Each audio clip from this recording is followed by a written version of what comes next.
Welcome to 5 Star Weekly. It's been a tough month for Atlanta United, but we have a chance to rectify it this weekend. We get into all that and more coming up. Before we get into it, become part of the notification squad by hitting the bell next to the subscribe button on YouTube. Welcome to the show, 5 Star Fam. I'm AJ, and Atlanta United unfortunately drew 0-0 to the Chicago Fire on the road in what was pretty much a must-win type of match, as Chicago Fire are a bottom-dwelling side. But yeah, we will get into the match review and the preview for the match against Minnesota United later on in this episode. But before we get into all of that, yes, much love to the Patreon members that have pledged. We have so much love for you guys. You guys help us keep the lights on, and shouts out to you guys every single day. But yeah, so Atlanta United 0-0 against the Chicago Fire, who we had previously beaten 3-0 earlier this season at the Benz. But at Soldier Fields, it's, we know away, it's a different story. We're Jekyll and Hyde, and Atlanta United could not muster a goal. And yeah, it's pretty upsetting, as the performance was okay. It was definitely better than Chicago Fire's, but yeah, I mean, better than the Chicago Fire's is not good enough as far as a lot of fans are concerned. I said it was must win, and it's must win in a lot of fans' eyes, I feel like, because that temperature of the fan base, it's not really great right now, especially with the lack of positive results, especially conceding from winning positions, dropping points at home. This is and was a game that we must have won against a side that was 13th in the Eastern Conference. So yeah, it's definitely somebody that when we go into this match, we expect to at least score a goal, but at the very most, it didn't happen. And while Giacomakis was able to start, there was also a surprise kind of omission from the defense. Noah Cobb unfortunately could not start, and it was an MLS debut for Efren Morales. Now, he was on the bench for the previous match against FC Cincy, and curiously, of course, was not brought on when we needed to sub someone at the half at center back. It was instead Ronald Hernandez. And so a lot of people were pretty keen to see how Efren Morales was going to do. And yeah, I mean, you can call it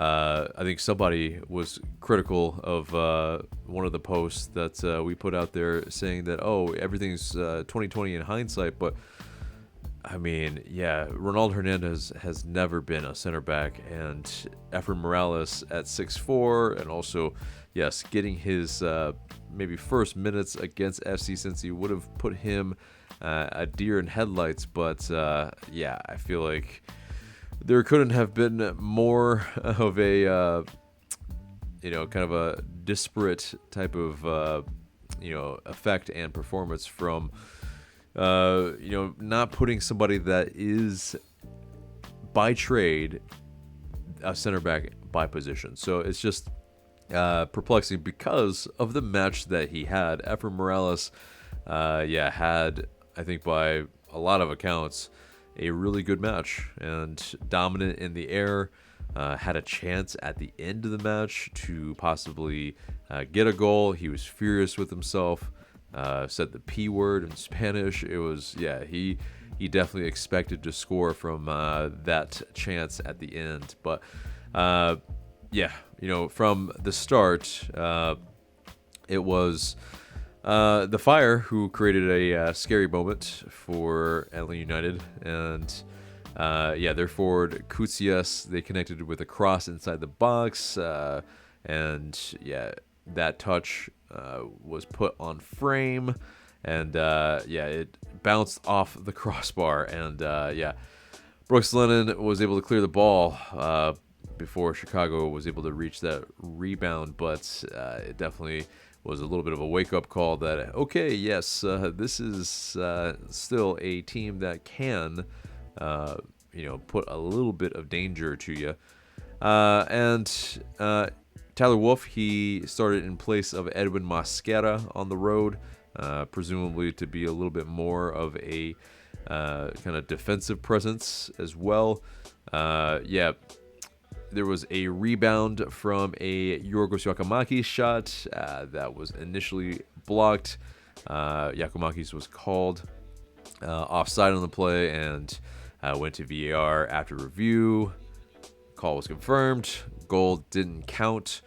So, we did have the ball in the back of the net, but unfortunately, it was offside. But, 32nd minute then. LA United, we created a moment there that we could have scored another one, but some combination play, and Almada sent a ball toward the end line for Lennon. He was able to get onto the ball, find Saba inside the box, and the header was very good, but Chris Brady was equal to it and was able to block it. And curiously, though, the ref called it a shot that was out for a goal kick, even though it was definitely a save.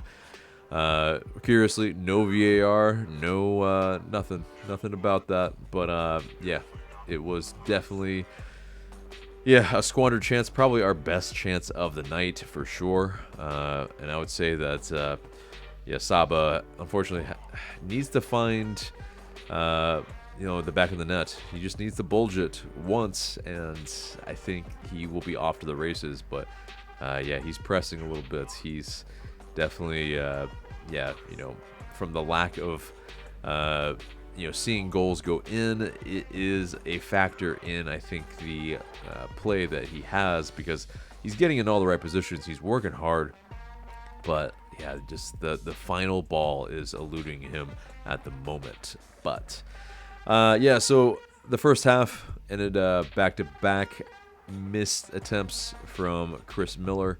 The Fire, they got pretty close in the 35th and 36th minutes.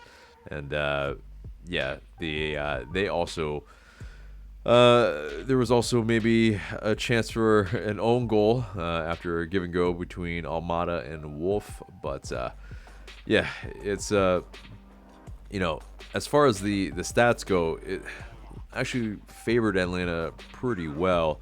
We had 60% of the possession, 16 shots in the match. Chicago had 0 shots on goal. They only had 9 shots, 0 on targets, 0.5 XG. Ours was 1.6. I mean, I think, we did play, like I said, a lot better than they did. But, that second half still was pretty frustrating by a lot of measures. But Pineda, he did mention that he thought it was progression, better game management, better build-up, good possession, final third movements, but we couldn't finish. So that's why we didn't get the 3 points. I think it's a little bit of that, but the other chances were not really exactly, I would say, something to write home about. I think we had a few good chances that were half chances. The other chances,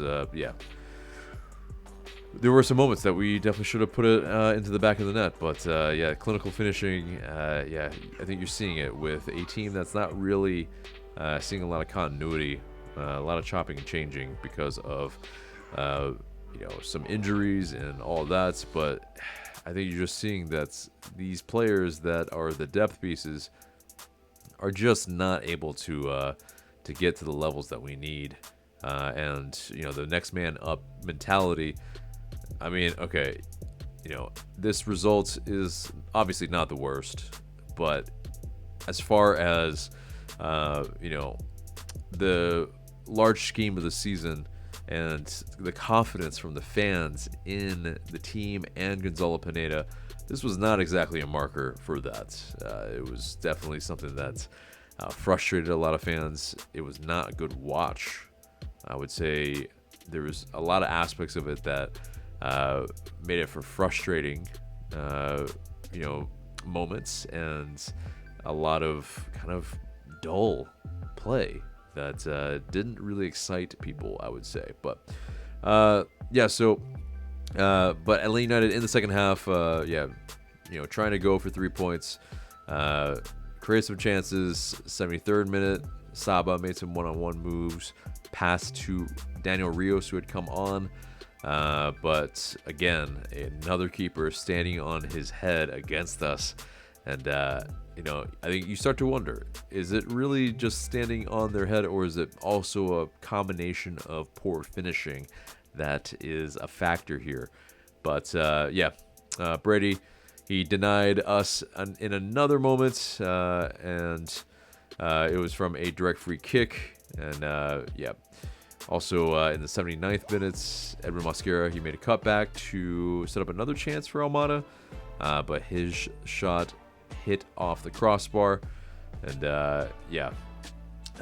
Rios, he also whipped a header on goal that Brady saved as well. So it's that type of match that, we weren't clinical. We couldn't get a winner, but we definitely looked the most likely of the two. But yeah, just definitely a perplexing match as well.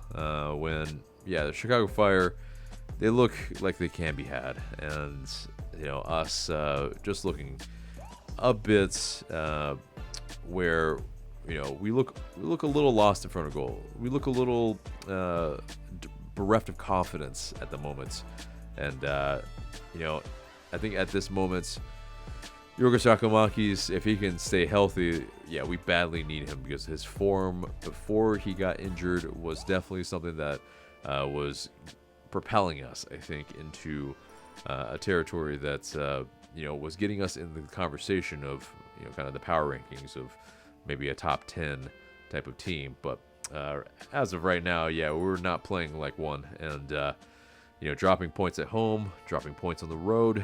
This is just extremely disappointing for a lot of fans in a match that was highly winnable, and unfortunately was not the case. But gonna wrap up the match review there. Atlanta United will be playing Minnesota United on May 4th at the Benz, and we'll have that preview for you later on in this episode. But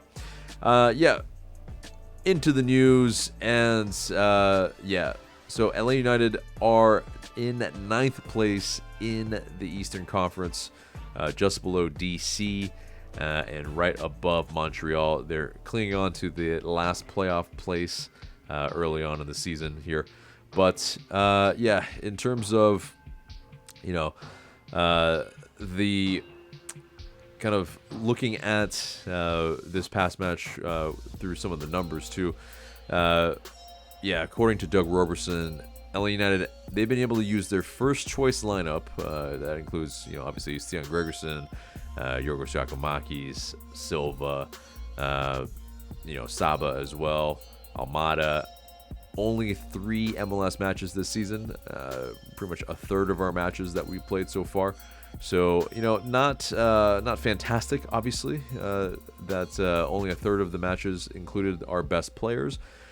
But I think that's the frustrating part, because, we were 2-1-0, and, obviously that was against Columbus. But, and that was a loss, obviously, but against Columbus. But it's a little bit still excuses. It's, you want to see the depth in the squad be able to, kind of in the steed, do something for LA United and still get us points. And, while we were able to maybe get draws in the time, there were some very winnable matches that obviously should have been the the points that would drive us a little higher into the standings, because the top dog right now is Inter Miami, and they are at 21 points already. We're at 12, so it's a big gap already to have to kind of make up,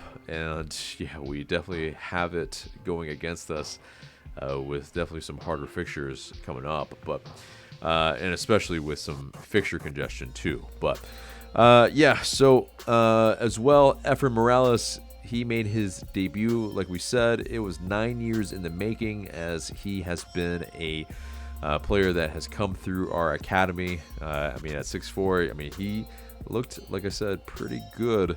At one point, had a very good diagonal. He hit with his left foot. He looked pretty solid defensively.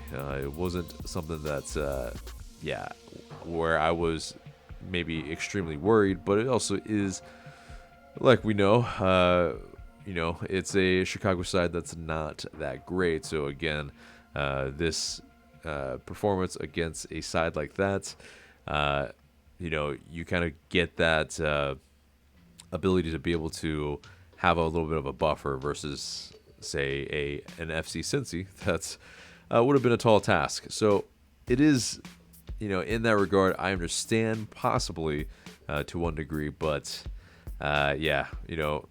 was it a reason why that we lost against FC Cincy? It definitely was, but also according to Doug Roberson, Shauna Silva and Derek Williams have joined LA United's training. So possibly they will play a part over the weekend.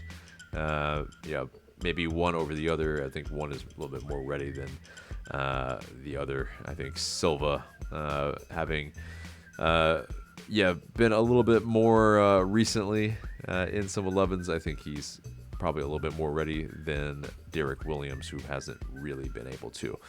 But next up after that, Dax McCarty, he played a part in the match against the Chicago Fire.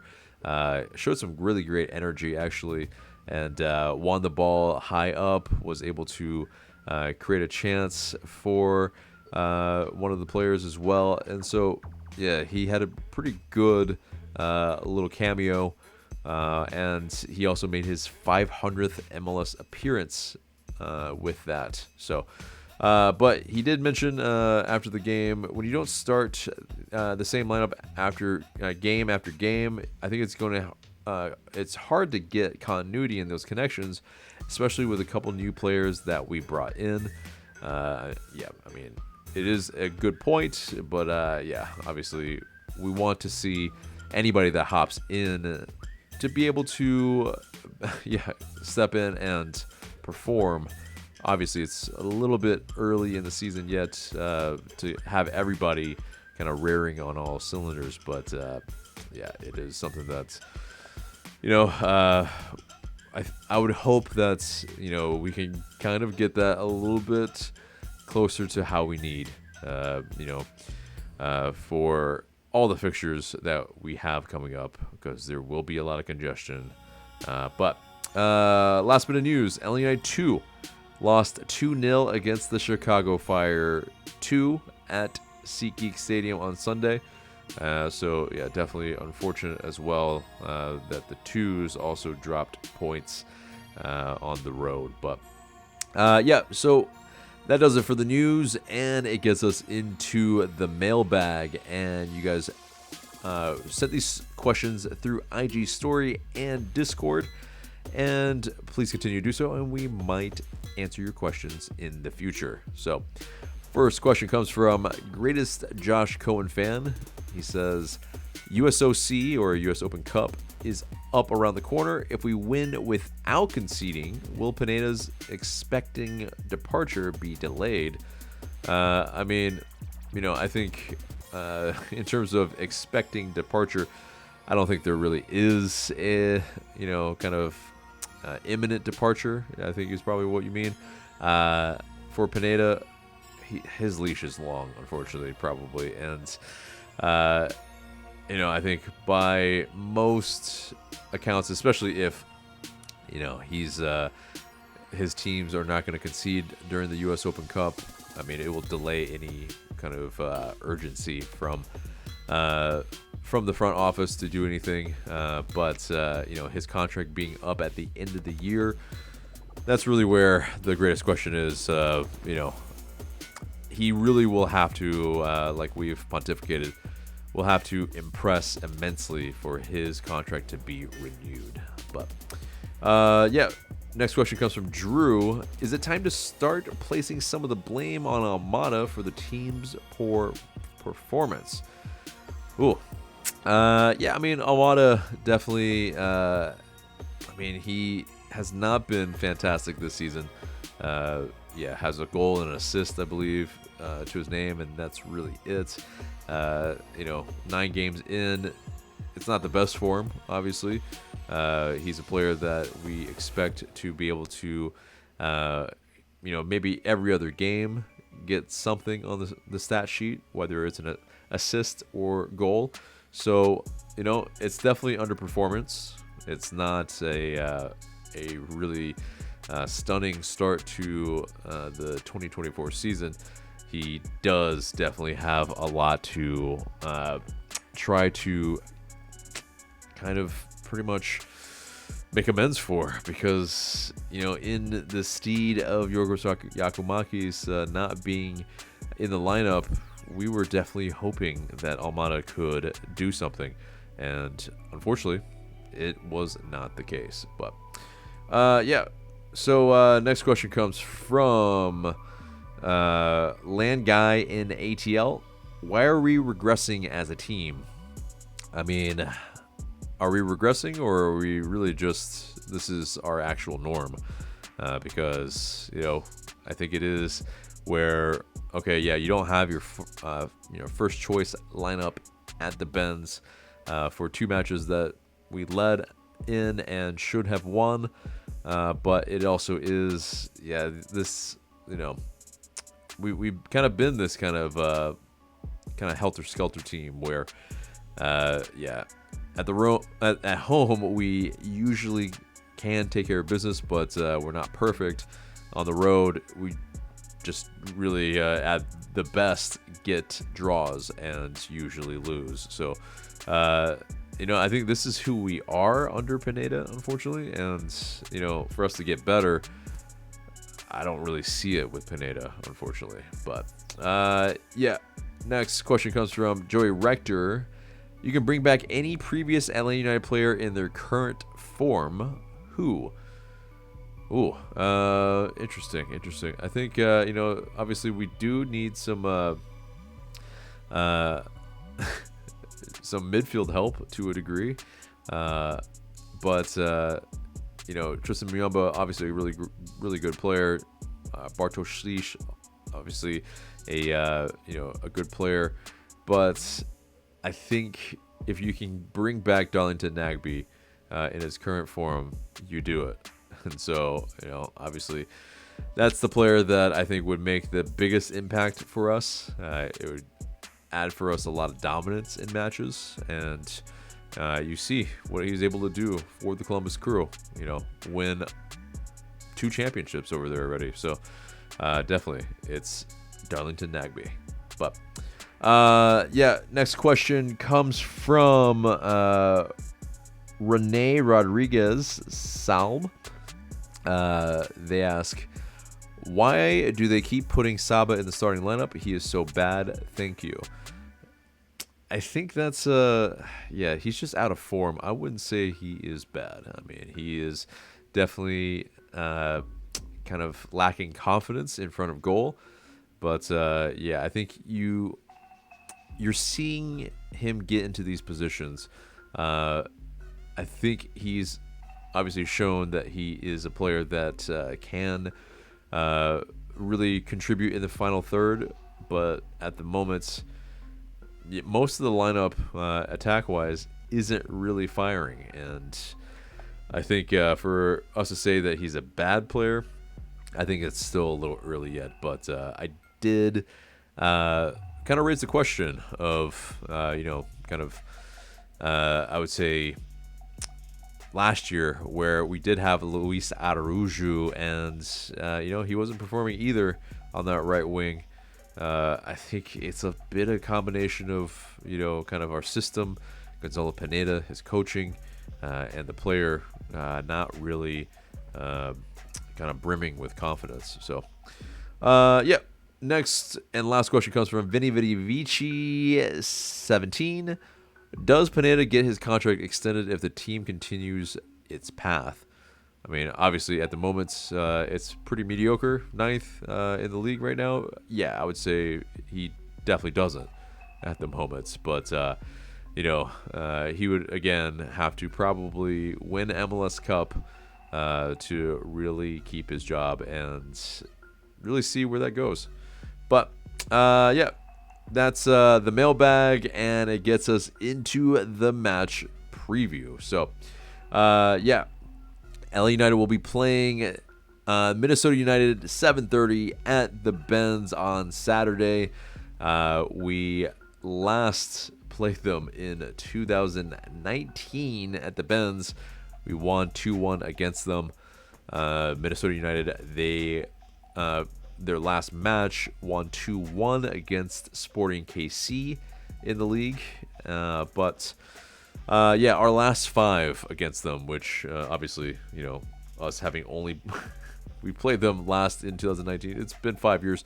The games before that, we won 4 and have only lost 1. But obviously, it being such a long time ago, that kind of history is not really that relevant, I would say. But Minnesota United, they are a team that attack pretty well. They've got Reynoso as the 10, Pukki as the 9. They've got Bongi and Lod on the wings. It's a pretty dangerous attack. But in defense, it's not the best, and that's really where they can get got.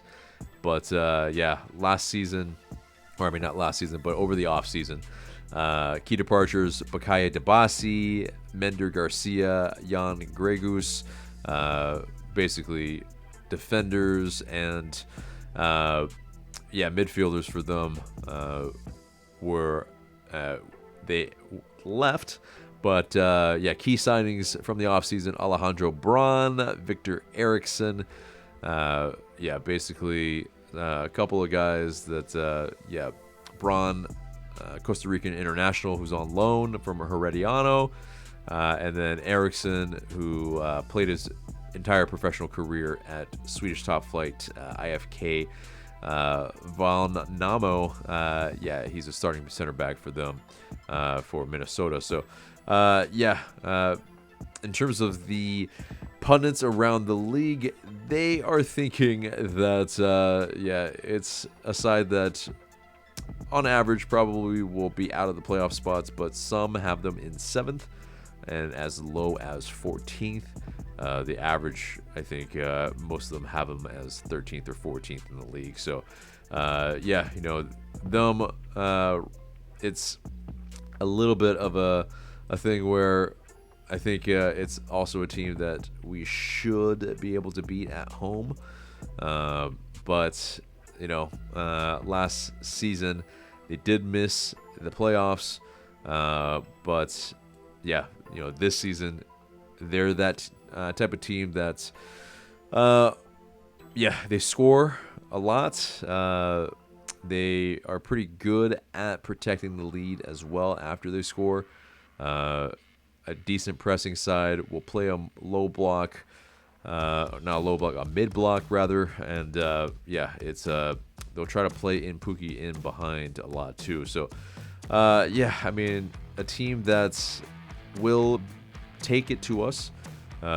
We will be pushed in this match, I would say, but I think it's down to firepower, and at home we should be able to score some goals. But the real question is, how many goals do we let in? So Tyler Wolff talked to the media before this match. He said, I would say going into the game last week, one of the big points was mentality. We would score, then let goals go in right after. Last week, we really worked on our mentality. Going away in this league is always tough, so I think a positive is that clean sheet. And he said also in regards to how they managed to keep attacking when the results may not be there. Wolf said sticking to the basics, connecting passes, and keeping that urgency and energy to want to score goals. So yeah, hopefully they definitely keep that mindset on also making sure that they do not concede immediately after they score. But Saba also spoke to the media, and he said, once you're scoring goals or making assists, it becomes easier.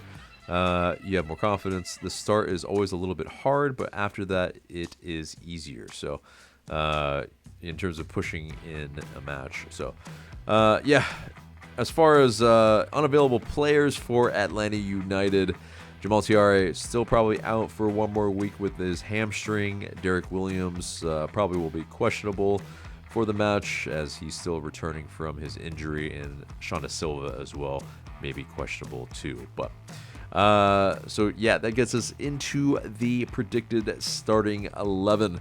And going between the lines here, Brad Guzan, obviously in between the six, the fullbacks pick themselves at the moment, Lennon and Wiley. The real question is who's going to start at center back, and I feel like it's going to be a return for Stian Gregerson. Yeah, with a side that's definitely a very strong attacking side. We will need our best defender, and Stian Gregerson, I think, makes a return into the 11. Luis Abram also. So I think he's the center back partner. Derek Williams, kind of unknown if he will be able to play a part. He might see the bench, but I feel like Abram has been able to, probably at least keep his job for the time being. But into the midfield, Bartosz Schlich and Tristan Muyamba are the midfielders, along with Thiago Almada, of course. Now, on the wings, that's really probably the question is, Saba, definitely going to get the start, but is it going to be Wolf? Is it going to be Mosquera? Is Sean Da Silva going to be healthy enough to start? I think Silva is. Obviously, if he is, he will get the start, but I think he might be able to kind of get the start here. And, if not, it's probably going to be Tyler Wolf from the start. But because I think Mosquera is probably still better suited off the bench, just defensively against a strong side. I think you need a player that can, track back a lot more and be a little bit more stout defensively, which Wolf is to a degree. But Yorgos Yakumakis obviously started the last match, so I think he will be able to see more minutes in this one, get past the 66th minute. So yeah, Yorgos Yakumakis up top. But what do you guys think? Let us know in the comments below what your lineup is. But so yeah, that gets us to the score prediction, and yeah, it's I feel like there's going to be a lot of goals. I feel like there's going to be from both sides, kind of a very attacking minded or attack minded kind of game. So I think it's going to be a 3-2 win for Atlanta United. We get back on the winning ways. At home, we should be able to take care of business against this Minnesota United side. I feel like we can punish them a little bit, maybe from a set piece, maybe from Yorgos Yakumakis bullying his way in the box a bit. So, maybe he can also poach a goal. But, 3-2 win for Atlanta United. So, let us know in the comments below what your score prediction is. But guys, that is pretty much the episode there and there, except for the question of the day. And the question of the day is, who's the player that most needs to step up in this squad? Obviously, you have a lot of players that are underperforming. Who's the person that's through them stepping up a bit can kind of help this kind of run of poor results and drop points? Let us know in the comments below. Looking forward to what you have to say. But guys, that is the episode there and there. Remember to like, share, comment, and subscribe. I've been AJ. Thank you so much for watching, and I will see you in the next video.